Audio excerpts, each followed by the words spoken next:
we're really excited to hear your feedback and views, because that is really important to us in how we go about improving and developing our work even further.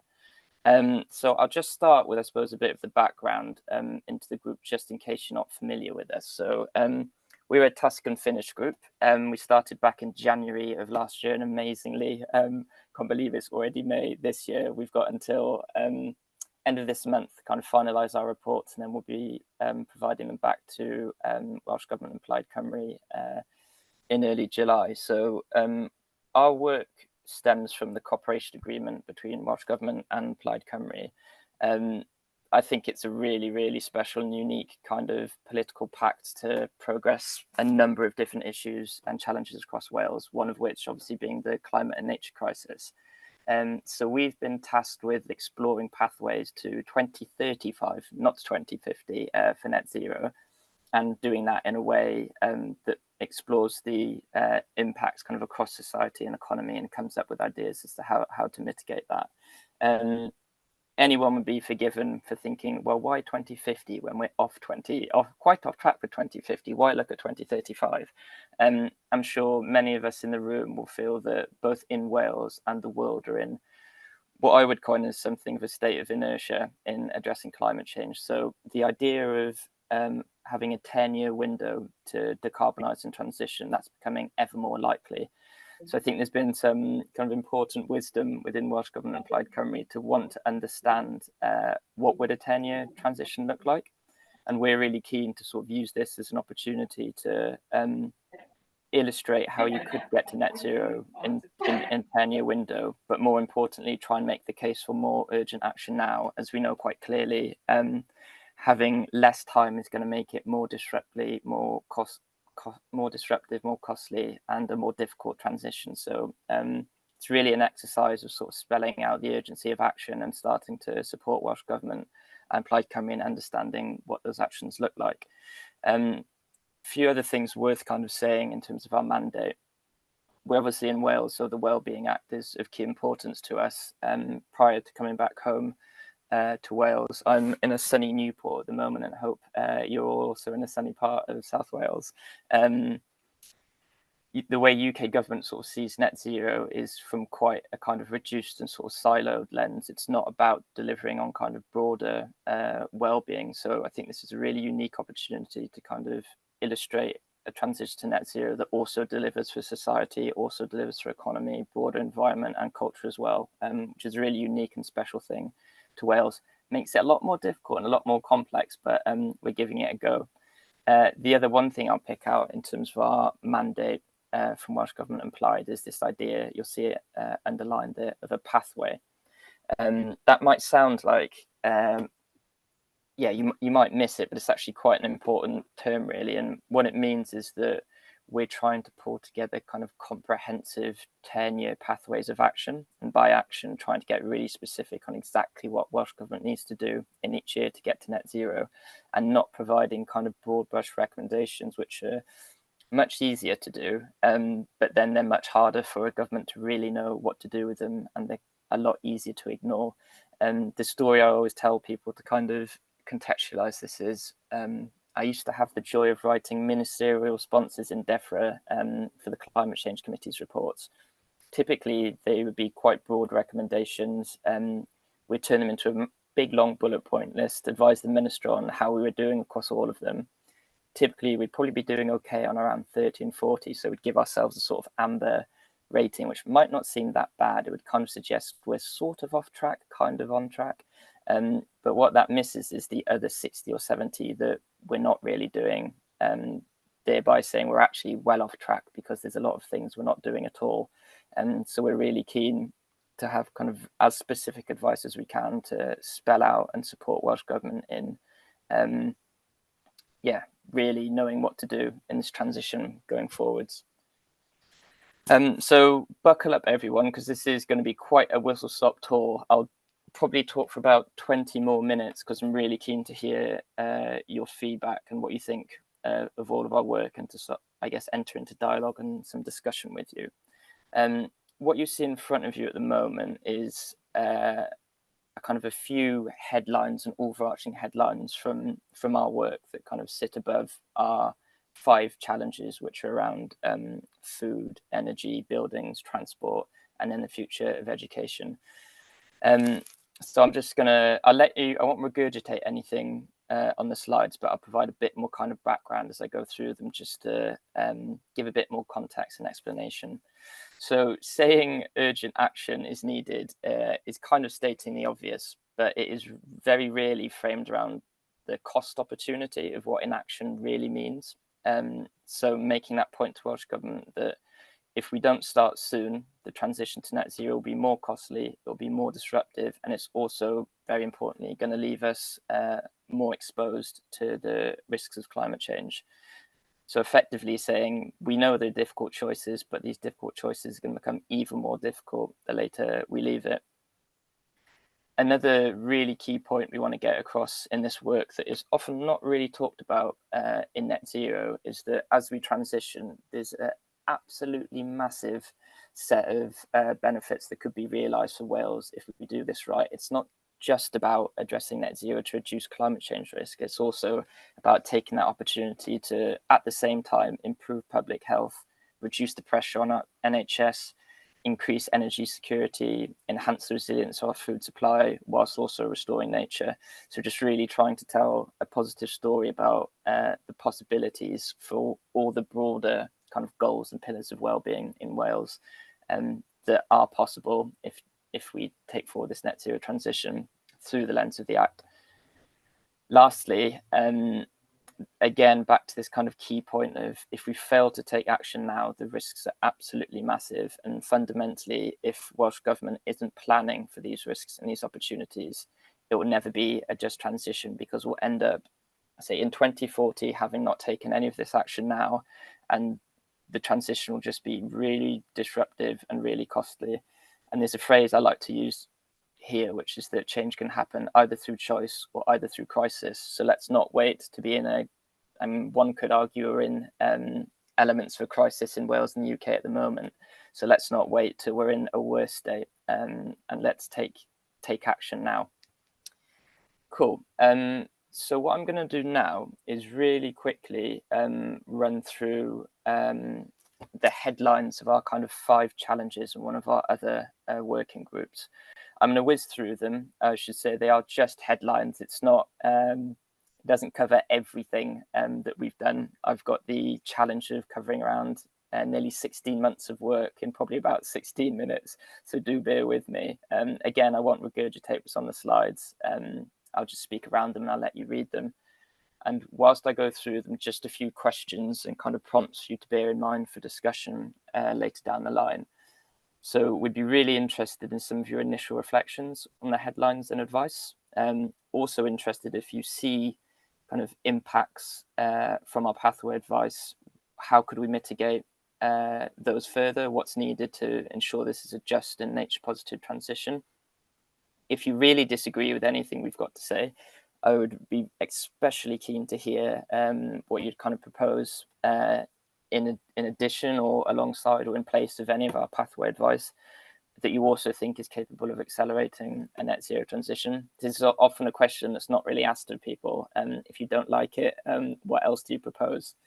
And lastly, it's a bit of a sneaky question, but one we're really interested in, particularly because I guess our theory of change is to support and inform Welsh Government and Plaid Cymru in addressing net zero and hopefully start to think about influencing manifesto commitments so we know we can get political commitment around some of these things. So really interested to hear how some of the headlines resonate with you in the sense of what would you vote for, what do you support, or also what do you really not support if there's anything in there.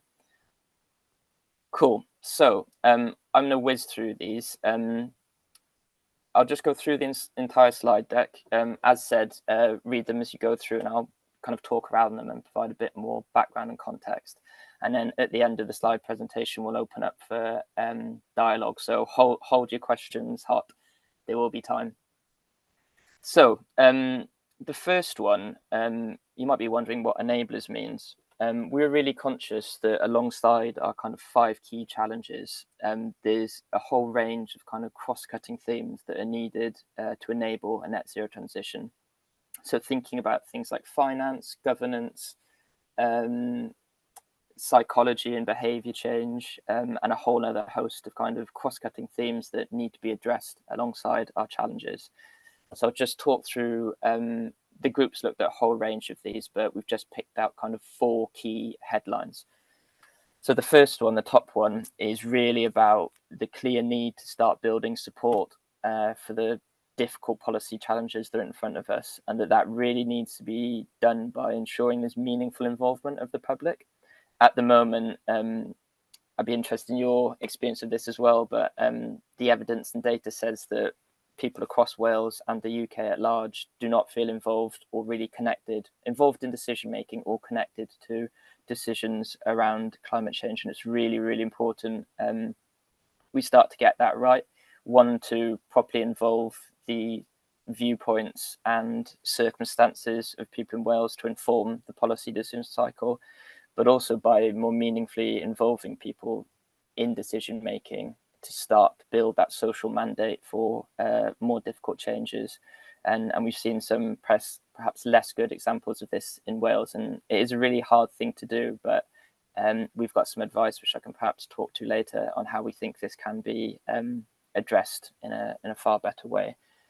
The next one there is about finance. So it goes without saying that the Welsh public purse will never be enough to finance the transition to net zero. And there's a really important challenge for Welsh Government to figure out how to more effectively and fairly mobilise private finance and leverage private finance alongside public subsidies and public finance to ensure that we're financing what we know we need to achieve net zero. The next one there, so obviously we're thinking about a 10-year window to net zero, which is absolutely rapid. We're going to be advising Welsh Government and Plaid on, in the context of that 10-year window, Welsh Government really needs to focus on the potential it has through existing powers. So think about regulation, etc., that Welsh Government has agency over, as in essence, we're not going to have time for drawn out, lengthy legislative processes that take multiple years, and that Wales needs to use the powers it has to best effect, because we're not going to have time in 10 years, in a 10-year window, to spend 3 to 4 years on another kind of legislative framework, if you like. And also important to say, we do have the Wellbeing Act, which is a brilliant kind of framework for this, and it's about making it work better than it is at the moment. And the last one there, another really important one to the group. I'm sure I don't need to explain to you as a group that the climate and nature crisis are 2 sides of the same coin, and that you can only address both of them by addressing both at the same time. If you just address one, the other one will fail, and they will both fail. So we've got some advice to Welsh Government on the importance of that and prioritising nature-based solutions and nature restoration to address the climate crisis. And in doing so, making sure that we, I guess, make the most of the co-benefits that are possible by focusing on nature.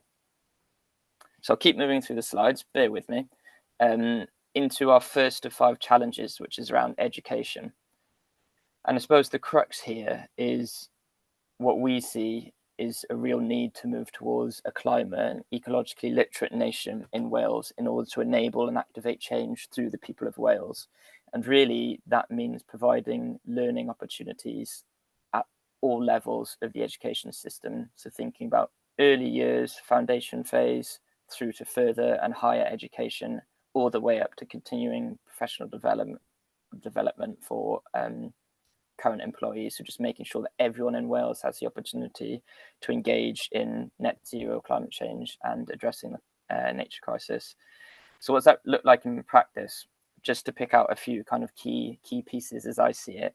So we obviously have the new curriculum in Wales, which is brilliant, but there's a real need to make sure that teachers are equipped and confident to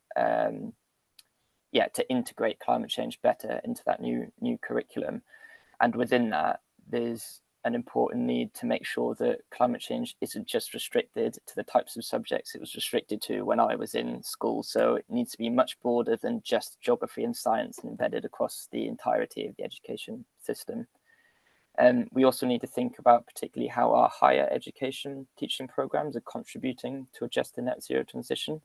So that's noted there under this idea of effectively a sustainability audit of higher education courses to make sure they're anchored around a just net zero transition and effectively contributing to that as well.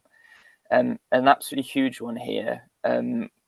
We know, as per the evidence, there's jobs and skills gaps that we have to fill, whether that's heat pump technicians, people working in renewables, horticulture, tree surgeons, planting, etc. So there's a big reskilling and upskilling agenda that needs to be addressed, and that needs to be done in a fair way. So what that means is financial support for people undergoing that kind of reskilling, upskilling, so they aren't paying the costs of a kind of change in career, and that's incentivized and it's encouraging, because we're not addressing the skills gaps as we should at the moment because of this kind of fundamental barrier. And I think that'd be a huge one to get over, and one that's just going to make this, I guess, net zero jobs transition much more attractive and much easier for people to participate in. So I'm going to keep moving through. If anyone would like to return to any of these slides at a later stage, I'm more than happy to, and I would love to take any of your questions. So Stan, just to interrupt briefly, will you be able to share these slides with us following the meeting? Yeah, should be able to. Yeah. Great, thank you. Cool. I'll keep whizzing through. So on food, this is really my baby. I feel incredibly passionate about food, mainly because of the sort of context we're in Wales. We're not where we should be, and there's the way I sort of start the conversation on food is, again, with one of those obvious statements that we really need a fundamental shift in how we feed ourselves. And that means what we farm, how we farm, what we eat, and ultimately what are we using our land and marine resources for. So we've tried to pull together some really ambitious and holistic thinking that's going to move the dial on net zero, whilst also addressing the myriad kind of number of related challenges in food. So thinking about health inequalities, improving food security, and protecting and enhancing the lives of rural communities as well, because there's a number of key related issues to food that extend far beyond net zero and need to be seen in the same lens. One thing I will also speak to here is, I suppose, that kind of our answer to the exam question, and getting to net zero by 2035 would require really radical changes to, in particular, livestock numbers. Why? Because the land use change for things like afforestation and peatland, that takes a lot of time. Oh, I've just got a lot of feedback. Oh, thank you. That's going to take a lot of time, and it means that there's extra emphasis on agricultural emissions and particularly livestock. I don't think, are supportive of that kind of radical shift. So what we've tried to talk to is something that's not net zero by 2035, but it's still going to move us on from 2050. So what does that look like? There's a huge number of threads to this, which are on the screen. I'll just speak to a few of them. So finance, public subsidies, private finance, absolutely vital. We need to be fairly rewarding farmers and land managers for the provision of public goods that they provide to us as a Welsh society. So thinking about flood management, nature restoration, carbon sequestration, etc. And we really need to make sure that finance and support is all for the long term, because farmers and land managers need certainty to be able to make long-term change. We also need to be creating alternatives to transition away from the sort of historical dominance of livestock that we've had in Wales, through things like scaling up horticulture, which is also going to bring a range of benefits for our kind of health and well-being in Wales, because we don't produce a lot of the fruit and veg we eat in Wales at the moment. I believe it's around, I think it's 1/4 of our 1/5, 1 of 5 portions of fruit and veg a day, and it is possible for us to create more. We also need to retain greater value in Wales. So thinking about procurement and the direct, immediate tool that offers Welsh Government to sort of stimulate more sustainable, diverse and local food systems. A lot of the work I've done on net zero in agriculture and land use tends to just be restricted to the things you can quantify. Hence, there's often a lot of discussion about trees. But we also need to be thinking with a much kind of wider lens about the different barriers to change in the food system. So we've been looking at the tenancy arrangements. I think around 30 to 40% of Welsh land is currently under some form of tenancy arrangement. And those arrangements are kind of getting in the way of long-term change and stopping farmers making that long-term change. We also need to think about access to land and some of the sort of regulatory barriers that get in the way of people being able to access land, particularly for horticulture and also new entrants into the farming space. And also thinking about things like social and environmental international trade standards. The last one I'll mention there is I've spoken to health a few times. And for us, this is one of those big kind of wide benefits that can come to Wales if we start to progress on a different direction of travel for our food system. It's worth saying that our health inequalities, addressing them really needs to be part of a very long-term approach that's sort of closely linked to poverty strategy and economic development as well. But there's still a number of things we can do in food. And for me, that really starts in the school system and with our young people. So making sure that they're getting access to healthy and sustainable food and that they're starting to be engaged and connected to a food system, to our food system and production from a really early age. So I'm going to keep whizzing through. Onto energy. So I think the first thing that's worth saying, there's a lot happening in the energy space. There's already a Great Britain-wide target for a decarbonised energy system by 2035. The group has thought long and hard about, well, in the context of all this work going on, what's our kind of specific value add? What's it worth us focusing on? The group decided to focus on electrification and particularly community energy, the role of community energy and shared ownership. We know we're going to need large-scale renewable projects to be able to reach net zero. But what we're trying to say to Welsh Government is that in recognition of that, there is also an opportunity for us to take a slightly different course that is less reliant on those large-scale renewable projects and the inward investment and thus the external ownership of those kind of financial benefits. Hence why the group is focused on community energy and shared ownership, as that's kind of a different model that's going to start to allow and enable community in Wales to start to realise some of the economic benefits of our natural resources, which historically hasn't happened. Coming from the great-grandson of a coal miner, Wales has had a long kind of extractive relationship with our natural resources. And this is something that the group's trying to really get at. Can we have a different relationship that does start to bring some of the benefits back to communities in Wales? So thinking about how we can stimulate more community energy models through de-risking of those projects, de-risking the finance of those projects, starting to build up more community capacity and skills to develop those projects because they're really, really difficult. And also thinking about shared ownership of some of the bigger schemes so communities could potentially get a proportion of the financial benefits. Again, if anyone's got any questions, we can return to these afterwards, but I'm going to continue on the whistle-stop tour. So heating and building of homes. This is one area where Welsh Government do have a good direction of travel and one that we're supportive of through the heat strategy. We're starting this bit of the presentation by saying heat pumps are absolutely critical for decarbonisation here, and they're really the crux of how we can decarbonise heating and building of homes. As said, we're supportive of the direction of travel that Welsh Government has, but the key shift here in order to be able to decarbonise at a faster pace is around the balance between heat pump installation and fabric upgrade. So if Welsh Government want to move faster, there needs to be more emphasis on heat pumps and less emphasis on kind of fabric upgrade. So that's the kind of key policy change in terms of direction of travel. So what does that look like in terms of some of the advice we're going to be providing back to Welsh Government?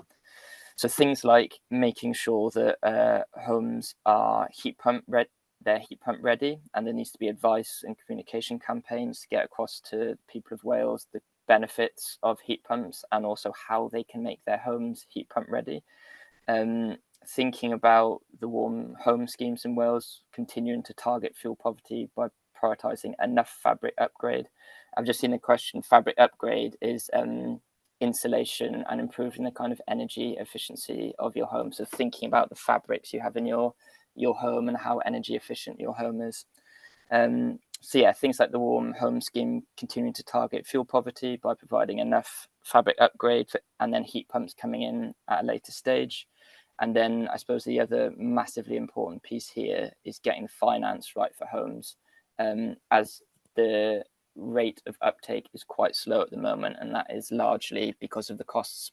So what can Welsh Government do with groups like Development Bank of Wales to start to develop and pilot finance products for homes that are going to help bring down the costs and help enable all of us to uptake heat pumps at a far greater pace than we are at the moment? Move us on to the next one. And as said, happy to come back to any of these slides. Connections. So we decided not to title this one, How Do You Carbonise Transport? Because beyond electric vehicles, there's a whole array of other things that can influence our transport emissions. So thinking about consumption, circular economy, resource efficiency, also thinking about how we work and where we work and the nature of the places with which we get our goods from in the first place. Again, this is an area that Welsh Government have got a good direction of travel with their transport strategy. And the big tension in terms of how can you accelerate net zero is basically the balance between what we do on electric vehicles and modal shift. So moving in other means of transport other than a car. Electric vehicles really, really important for net zero and decarbonisation, but they don't have the wider kind of societal and health benefits that more active travel does. But there's a big tension there in terms of the speed at which you can decarbonise. So as said, supportive of the direction of travel that Welsh Government have through the transport strategy. Again, similar to the last set of slides, there are a few key areas that need attention to my mind in particular. And obviously, these are really difficult, politically challenging and quite societally contentious issues. But the whole remit of the group is about being brave and speaking to what we think is the most ambitious set of actions. So inherently, they're often going to be the ones that government haven't worked with as much because they're much harder. So the two key areas that need further attention, to my mind, are around reducing car dependency whilst also improving public transport offerings at the same time. So accelerating that, we've got some advice to Welsh Government around investment in local services, placemaking, so thinking about infrastructure for walking and cycling, home working as well. Welsh Government does have a policy on this, thinking about travel demand management and also what's the role of major employers in sort of reducing demand for travel and moving beyond single occupancy vehicles. And I suppose the other end of this sort of scale, so not thinking about incentives, but some of the more sort of scary options, which we are kind of putting on the table because we think they could be impactful, are things like road use charging and parking levies as well to sort of disincentivize car travel. Also, we're saying that there needs to be quite different approaches between rural and urban environments in this space, and that's something we're really conscious of, and we'll be making that clear to Welsh Government.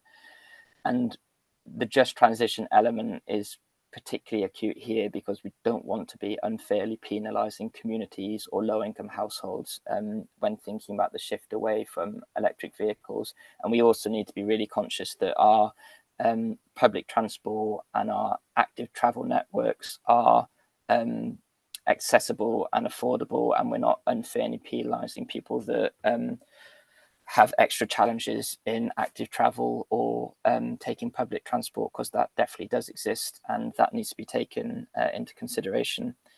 The other big elephant in the room, if you like, is reducing consumption in the first place. So thinking about how can we move beyond kind of recycling and reduce the consumption of goods in the first place, and therefore reduce their distribution, which is going to reduce the emissions associated with distributing and transporting goods and services.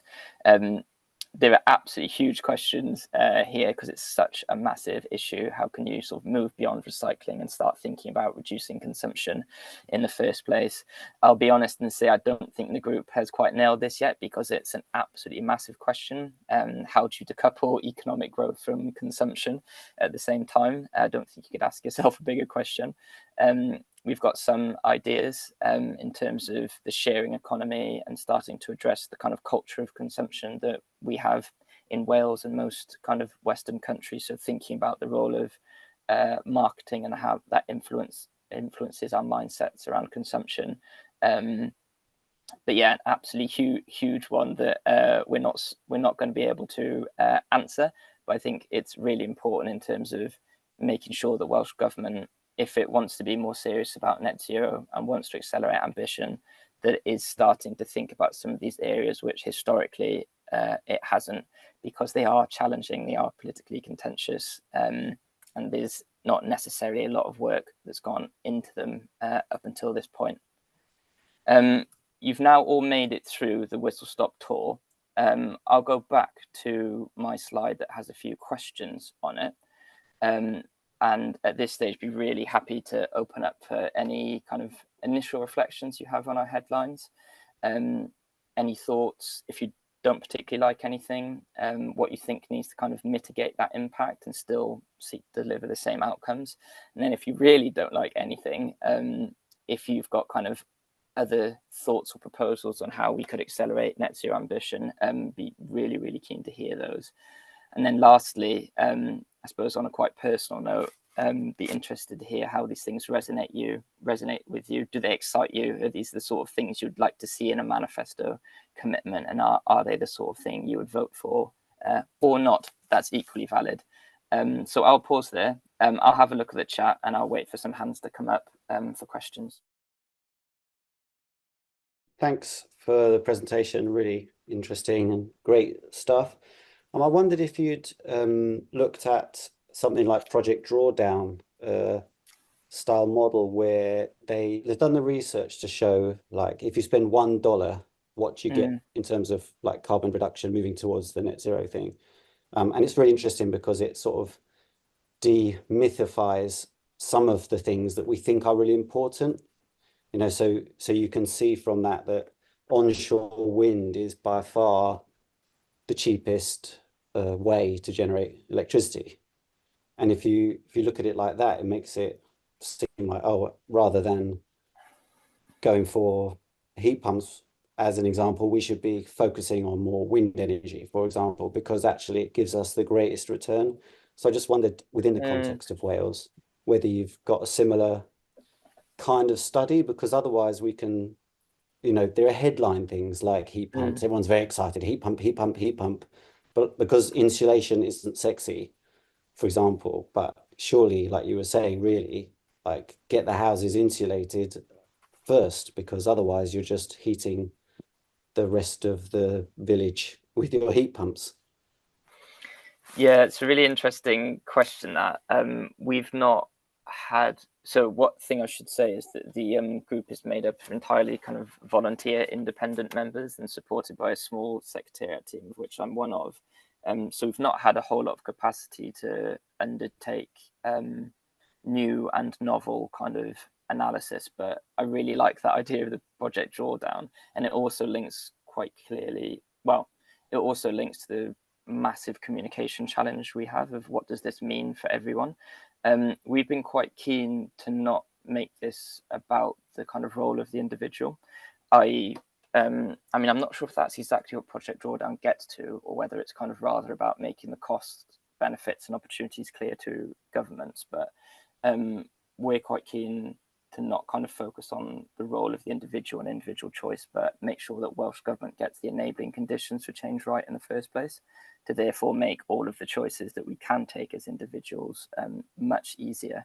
But I'll have a look at Project Drawdown. It's always an immense challenge to figure out the best way to communicate some of this. And I suppose it's also worth saying that our kind of principal audience is sort of politicians. So the headlines have sort of been written kind of with them in mind. And there's a lot of evidence that we've lent on that sits kind of underneath this. But I'll take a look, because I do quite like that idea, and simplicity is always important. Thank you. Joe. Hi there, guys. Hi, Stan. Thanks for that. Hi, Joe. Yeah, as you know, we've just completed all the majority of the local area energy plans.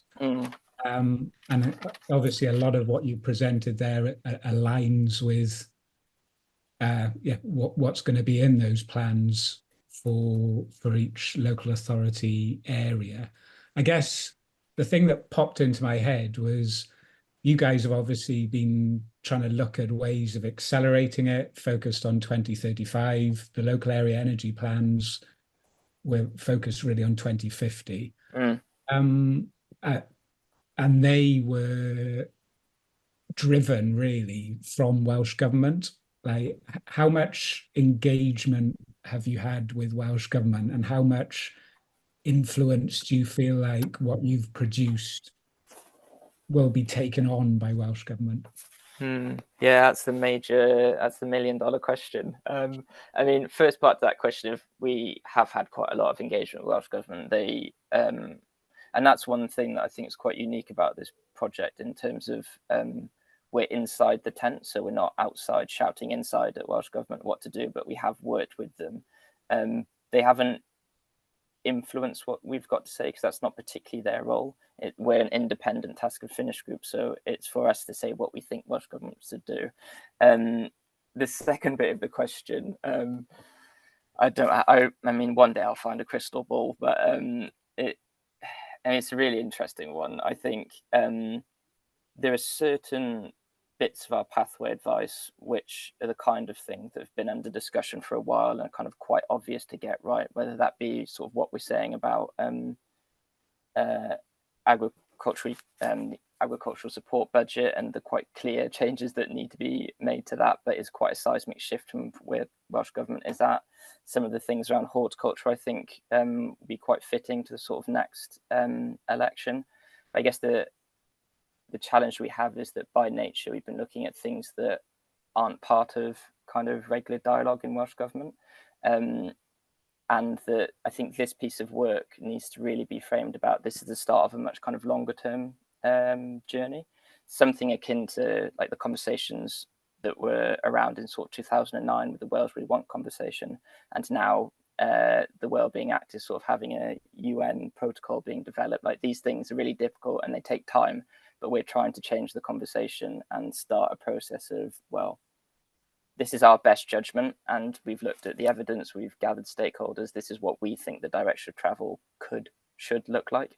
But it's then for Welsh Government to decide on how much leadership they sort of want in this space, and that's going to direct how this work gets taken up, because we're quite clear we don't have the answers to absolutely everything, nor should we. There's a range of organisations like the one you work for and you as an individual that are going to need to work with Welsh Government to sort of take these things forward. I guess the theory of change is principally, can we give enough confidence and inspiration to Welsh Government to kind of get a step change in ambition, noting that everything is going to need a lot of work going forwards. Does that answer your question? Joe, do you want to come back? It does. Just quickly though, it's not a formal task and finish group led by a minister though, is it? It doesn't have that formal status, does it? It's slightly different to a task and finish group, yeah. So it's born out of the cooperation agreement. So we're responsible to, so Ciara Davies is our kind of minister, and then Sian Gwethian is the designated member for the cooperation agreement implied. So they're the two kind of key, there's the cabinet secretary and Hugh, and then Sian represents Plaid. Obviously, by nature of the report, there's quite a few other cabinet secretaries in Welsh Government which will have an interest in this, if not all of them. Okay, that's really useful to know. Thanks, Stan. Diolch. Okay, Dan. Yeah, thanks, Dan. That was a really good presentation, actually. I put in the chat. I reckon you were better than Jane would have been. I spent enough time around her. Yeah, maybe don't tell her that because she's quite scary. But anyway, just a couple of things. I mean, I think just the leaps, honestly, in our area, Southwest Wales, it was really poor. This is more, I guess, for we didn't do that one, Dan. Sorry? We didn't do that one. I know you didn't, Joe, and it would have been so much better if you and Peter had. And I'm not just saying that just because, I know you, but honestly, it was just awful. And it's not just the contractor that was employed, it was also our local authorities in Southwest Wales, Swansea, Neath Talbot and Carmarthenshire are really disengaged from their population on energy issues. And that's just a real problem. I wish it was different, but we're able to work far more effectively with Newport and Pembrokeshire. And that continues to be the case. But anyway, that's just the way that is. But I just want to mention, Stan, a bit about heat pumps and I think Dawn's comment for fabric first approach, because this is something that I've just thought loads about over the years. Yes, heat pumps are really important and we need to get on with them. I mean, that comment about whether wind farms or heat pumps, both basically, because obviously, wind farms do electric, heat pumps is heat, driven by electric, but you definitely need both. It's the only form of kind of renewable heating that is probably sensible to do at the moment, whether air source or ground source heat pumps. But we definitely need, please don't make your recommendation just to like individualistic household level of heat pumps. There's quite a few projects which have done basically boreholes in streets to enable shared ground source heat pump systems. There's a number of them. And there's a real expert that's coming to the CAT conference, Community Energy Wales, a woman called Kate Gill-Martin, who's excellent, who's led on quite a few of these sorts of projects. But I just, from having been a number of talks, I really think that's something that we need to try and get, especially in sort of densely, populated valleys, communities where you can't have an air source heat pump because of the noise issue. Plus, not even outside on the grid is probably a problem as well. But ground source is definitely an option and viable, especially in the off-gas communities. And the other key thing that I think I've come across that it resolves, I think, is that you don't need to do fabric first, which, when lots of people think, oh my God, you can't possibly do that, like have heat pumps, a heat pump heating a rubbishly insulated house. But the problem is the tandem thing that you get into. If you have to spend £15,000 upgrading the energy efficiency and the installation of a house, it's just not going to happen at the same time alongside a heat pump. The advantage of these collective schemes is it allows build the heat pump network, and then people can then do the fabric stuff whenever they get the chance to do it. And yes, there's got to be some sort of system worked out to incentivize them to do. I mean, maybe the incentive is the fact that their heating is going to be cheaper because it's going to be more efficient, but it's trying to not make that link. So that's one of the things when I heard more about shared loop ground source heating, I thought, wow. And the fact that the boreholes can go in roads. So we're looking at a couple of pilot projects in our area, Upper Amman Valley. And I think there are other schemes underway in Wales. But just to flag up in your report, please mention that, because I think it's got lots of potential. Yeah, thank you, Dan. Again, it's the challenge of presenting this stuff is that you only get the sort of veneer thin headlines just to sort of give you a flavour. But I'll take that away and I can put you in touch with Andy Regan, who's leading some of our work.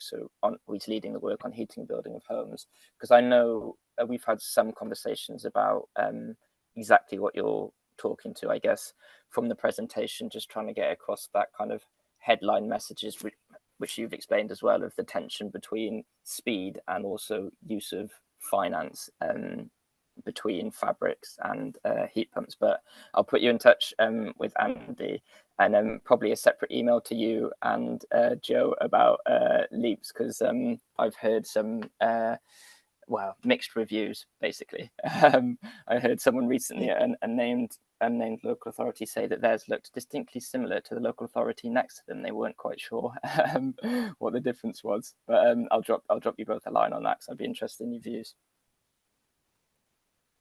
Great, thank you for that. And Paul. Thank you for the presentation, Stan. Just to give you a bit of background, we've just also engaged in a piece of work for Welsh Government.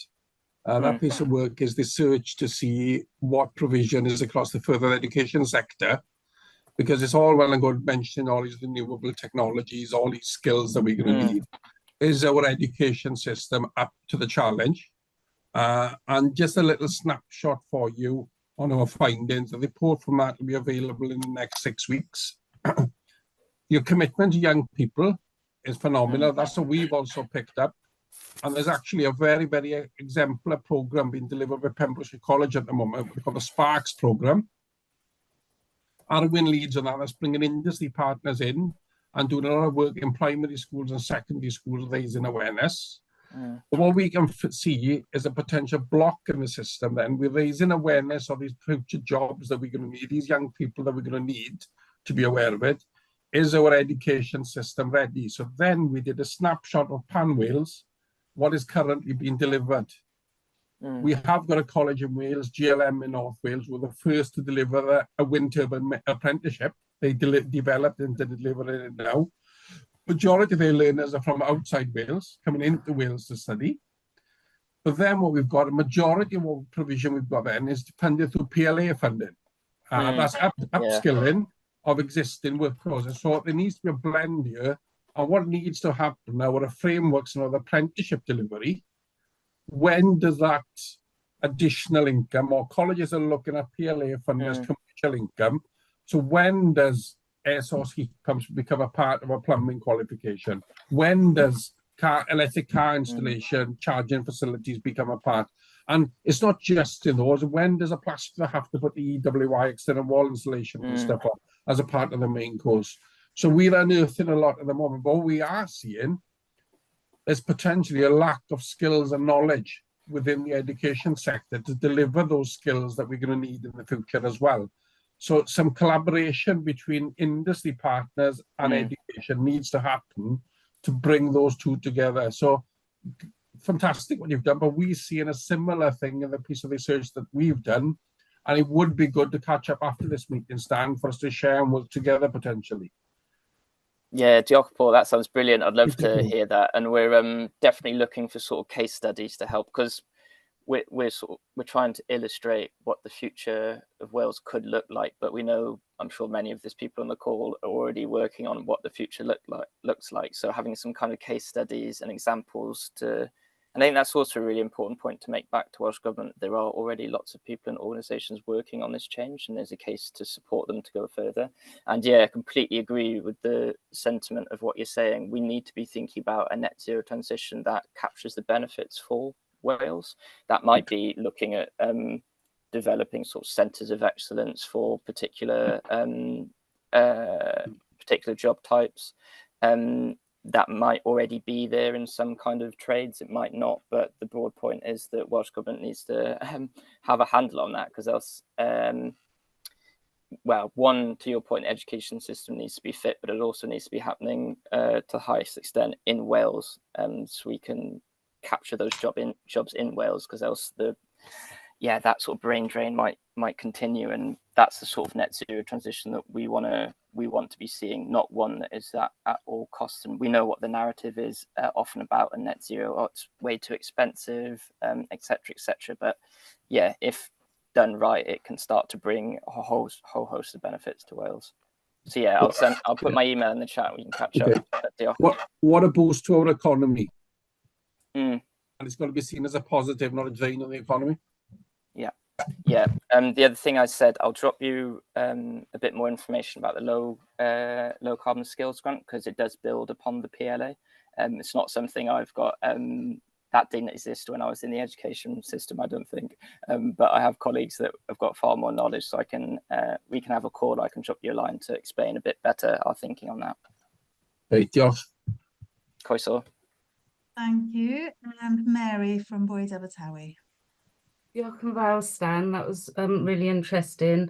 So my piece to ask about really is around how Wales can feed itself, and the point you were making about what the future looks like, case studies kind of connects to. I'm just interested to know if or what contact you may have had with Food Sense Wales and the Boyd Family Network as across whole systems change in the food system. We're working on those different levers within our localities, but connected across the country. So I was just wondering to hear a bit about how you may or intend to connect with that network in particular. Thank you.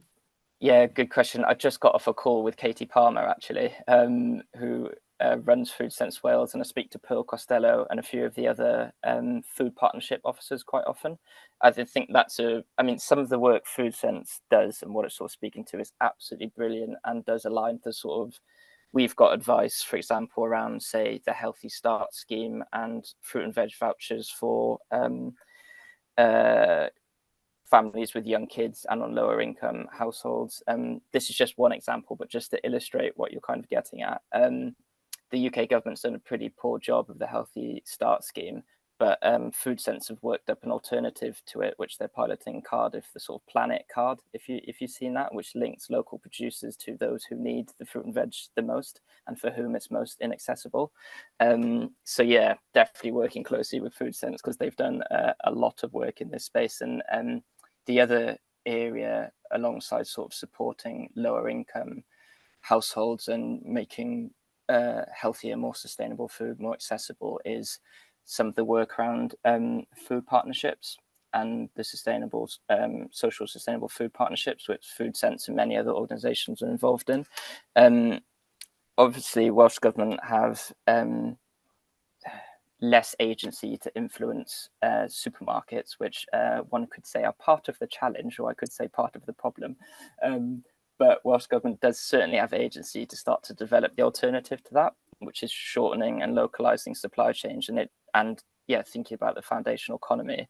And that just has, it's got its challenges, but there's a whole range of benefits for people. For everything really. You're reducing the transport, that's quite minor. You're reducing the cost of food, you're increasing the accessibility of it, you're more fairly rewarding the producers, and we're also scaling up horticulture, which we know we need to at the same time. So yeah, there's some really brilliant examples that I think will illustrate through Food Sense. So yeah, thanks for sharing that. And Stan, I noticed in the slides reference to kind of local energy action groups within every local authority, but continued support for food partnerships and the important whole system work that they're doing should be flagged up as well. That's just come through in the chat. Cool, thank you. Nigel. Hi, Stan. Hi, everybody else. I'm sort of intrigued by everything that you're doing and everything else. And one of the things that occurs to me is the fact that a lot of businesses, and I'm going to business now rather than just farmers and individuals. A lot of businesses don't know what they've got to do. And recently I got involved with an organisation in Swansea University called CEIC Wales, and it's about the circular economy and how companies can start planning their journey to net zero. Thank you. Thanks, Dawn. Thanks, Dan, for the presentation. It was great, and I'm really looking forward to the full results coming out.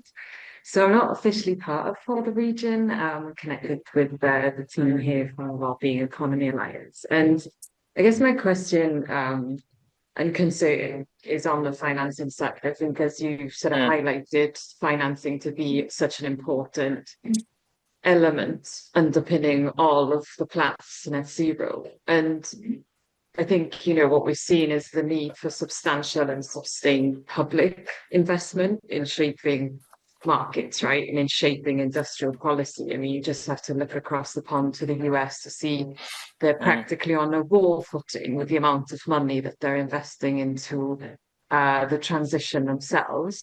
And so I guess my concern is pointing to blended finance has in the past, especially in international development where I've worked, not really mobilized private finance to achieve the SDGs. So this point to blended finance will sort of save us.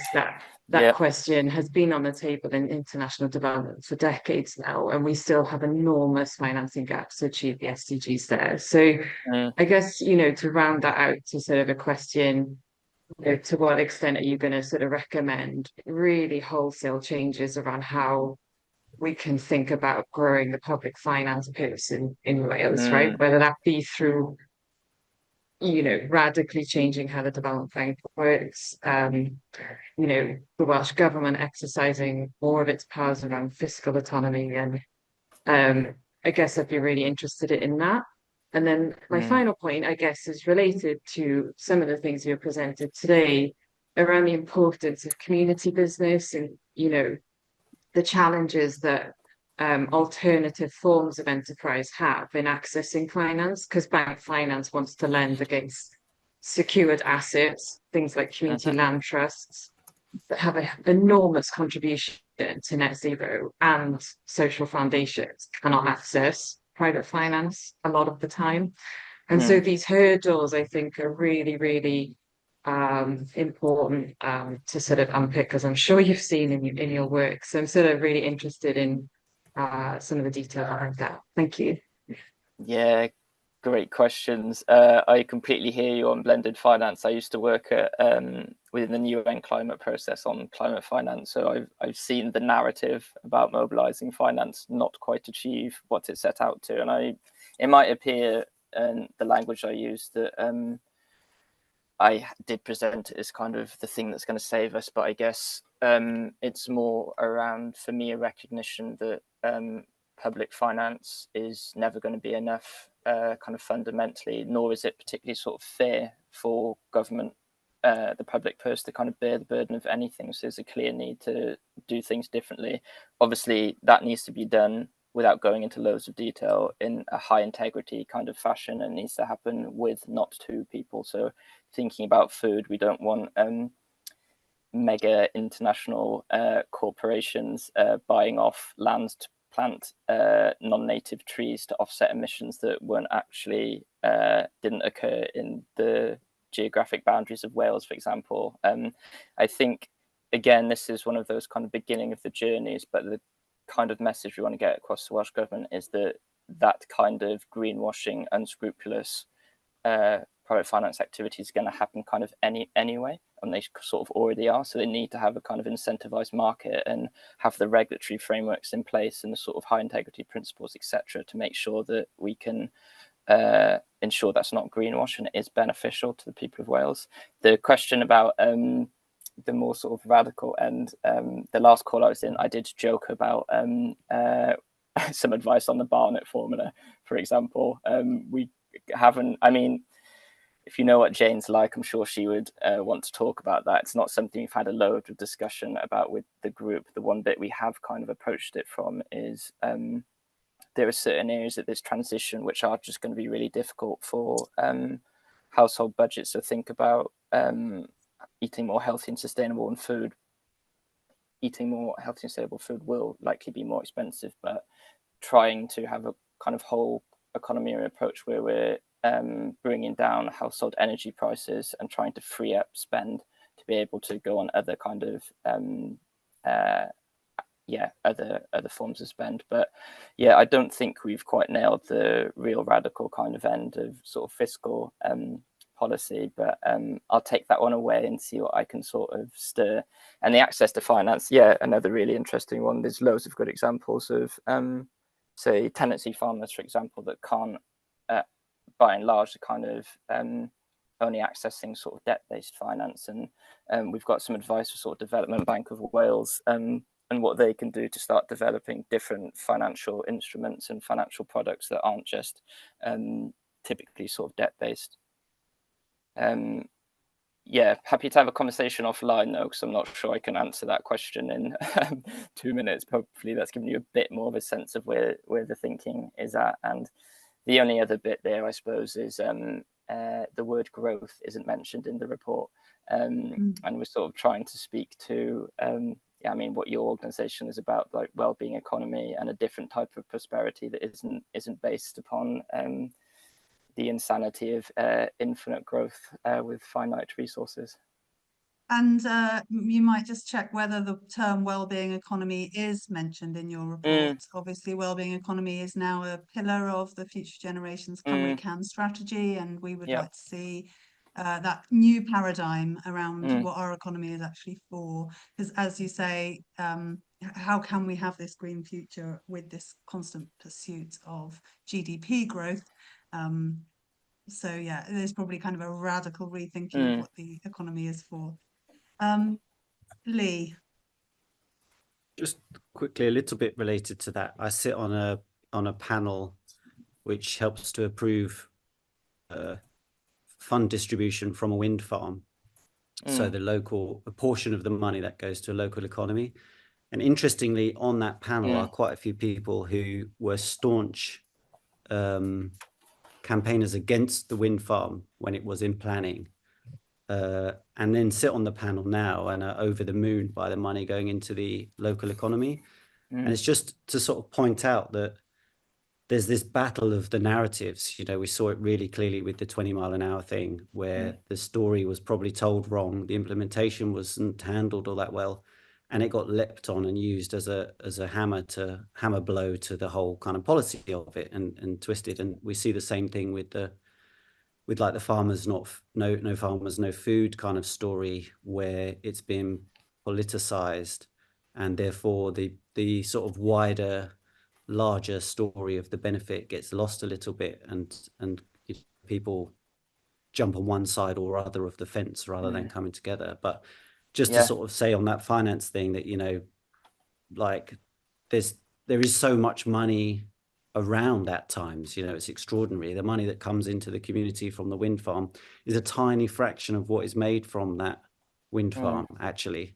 And had the community been able to get their own wind turbine, even just one of the 20 or whatever it is, the amount of money would have been even more for the community. And so if we look at like what people like Dan and things, but really amplifying the story of how actually if the money stays in the community from these things, the benefits are just massive. You know, the money is there's loads of it. It's just trying to get your mitts on it that's quite difficult. Yeah, I mean, definitely welcome a follow-up call on that, because that's something we've been trying to figure out. We've been bashing heads against what does that look like, because there's also some opposition from large-scale developers who don't particularly kind of want to see that either. And I completely hear you. That is written in kind of bold in the report around it's not least the realizing the economic benefits, but also the wider support for what needs to happen. And we know there's some huge opposition to some of the infrastructure that needs to go through Mid Wales around pylons, for example. And I mean, it's quite easy to understand. And I mean, if there's no benefit to you, but the second bit that quite often happens is there's zero consultation. So all of a sudden a decision has kind of been made for you that's going to affect kind of your sort of daily lives, and that's quite easy to understand why people want to be in opposition to that. And it's one of the things that I spoke to in the first slide that we're really keen to get right is what across the different scales, from kind of national policy setting through to kind of say more localized issue like that, what are the models of kind of citizen involvement, so we can make sure there is a through line between the thoughts and circumstances and responses of people in Wales to the decisions that are going to be taken, because there's not those institutional arrangements at the moment. I mean, there's been some good examples of citizens' assemblies, etc., across Wales, but they've never been made to be kind of long-term and systemic to the point that there's an opportunity for everyone to participate in decision-making that happens with them, and that's going to help build that social mandate, and it's going to help influence and inform that kind of policy cycle, so it can be way more effective, and we can avoid some of the unfortunate, well-intentioned in my mind, policy decisions, but some pretty poor case studies of how to communicate change. You mentioned a few. Unfortunately, we're starting to build quite a set of those here, but it doesn't have to be that way. Thank you. Daniel. Yeah, I mean, it was a wonderful presentation, and there's a lot of things to aspire to there. I mean, I'm always interested in the mechanisms to make these things happen, and a lot of the kind of levers are outside Wales. So we're a community energy organisation. We've got a shovel-ready 0.5 megawatt solar array consented, ready to go, but the market conditions are not right at the moment. You know, the energy prices dropped down, and you know, I put in the chat, you know, renewable energy is competing with fossil fuels in this region. You know, community renewables are competing against LNG generated electricity. All the money, you know, leaves Wales, leaves Europe, and makes its way over to Qatar to support a de facto dictator. So you know the lever there is you know carbon levies, you know, or levies on non-state generated electricity, and that's not something that you know, Wales has the power to. You know, another example, you know, what we were screaming out for in the community energy sector was for local trading, and the energy bill passed through Westminster put the kibosh on really rolling that out. So, you know, we can't, as a community energy organisation, sell. It's not easy for us to sell, you know, energy locally, and get a better price to make the economic models for putting in more community energy. We'd like to do that, but you know, instead, you know, the people in fuel poverty are just shelling out money, which is going to the you know, the Qataris. You know, it doesn't make any economic sense, but you know, you're hamstrung in that whole thing. But that's you know, there's a double disaster there, the climate change element, and you know, the money not staying in the economy. And you know, with our community energy organisation, when the energy, you know, we're investing everything back. You know, we're doing nature restoration. We've got food and fuel poverty projects. We're doing retrofit. All that is contributing, but you know, while the majority of energy is being generated by LNG in this region, we're missing out on all those opportunities. Yeah, thanks, Dan. If you've got any thoughts I dropped my email in the chat on sort of levies for non-state energy generation, what that could look like. Feel free to fire them over. We've definitely got pieces around advice on local energy trading, sort of peer-to-peer trading for sure. A few other pieces to pick up there, and I think within our mandate is the ability to both speak to reserved and devolved policy. So we will be providing advice on what UK government does as well. The bit within that, which has been a kind of source of frustration in terms of coming back home to Wales to work, is that Welsh government are quite passive, I think, with UK government. At least they appear that way from the outside. I'm not quite sure what the internal discussions are like, but I think in terms of building trust and social mandate with the people of Wales, that they need to be a lot bolder and braver in terms of, and more opening, sort of calling for change at that kind of Westminster UK level as well, because I don't see a lot of that, and it crops up in all sorts of issues from energy to food as well. Happy to send some of a bit more detail around what we've got to say on electricity energy trading as well, if that's helpful. For the region hosted a big community discussion event in Pembrokeshire last week, and one of the points that was made in that conversation was about you know, there's a lot of attention and controversy in Pembrokeshire about the sort of second homes levy, but no one's talking about a levy on I'm not going to talk about second homes levy. No one's talking about a levy on supermarkets for coming in and destroying high streets, and are there other innovative power, are there other ways that Wales could actually protect its own foundational economy and the vitality of its independent sector? So I think that's another really interesting angle to look at. How can we ask for corporate social responsibility contributions from non-state businesses, not just in energy, but perhaps in other sectors as well? Yeah, a few of these, I mean, we've had this kind of interesting line to sort of draw and run that is obviously the mandate is net zero by 2035, which is short for very, very radical. But at the same time, we've sort of wanted to influence the kind of pragmatics of now and try to get Welsh Government on a different direction of travel by also thinking about what's possible for a manifesto commitment.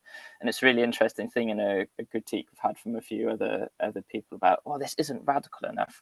But at the same time, there's a balance of how radical it is versus how Welsh Government's ability to take any of this forward and start a different direction of travel.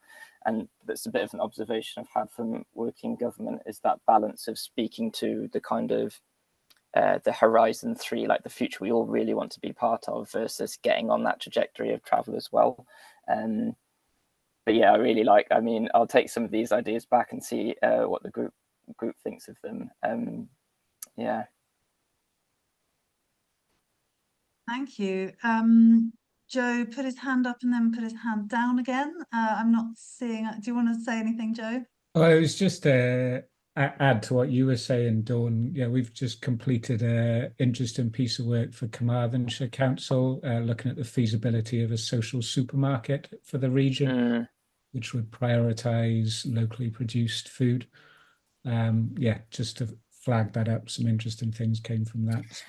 So I'd love to see that. Loads of good stuff happening in Carmarthenshire on food. Not quite sure where that's come from compared to everywhere else in Wales. But yeah, if that's publicly available, I'd love to see that and love that idea, because yeah, I think there's a concern sort of amongst us of kind of how Welsh Government responds to some of the things we're saying around food, particularly the affordability and kind of accessibility of food, because it's such a knotty, complex set of issues. There's no kind of one clear way through, and it's related to poverty strategy and economic development strategy.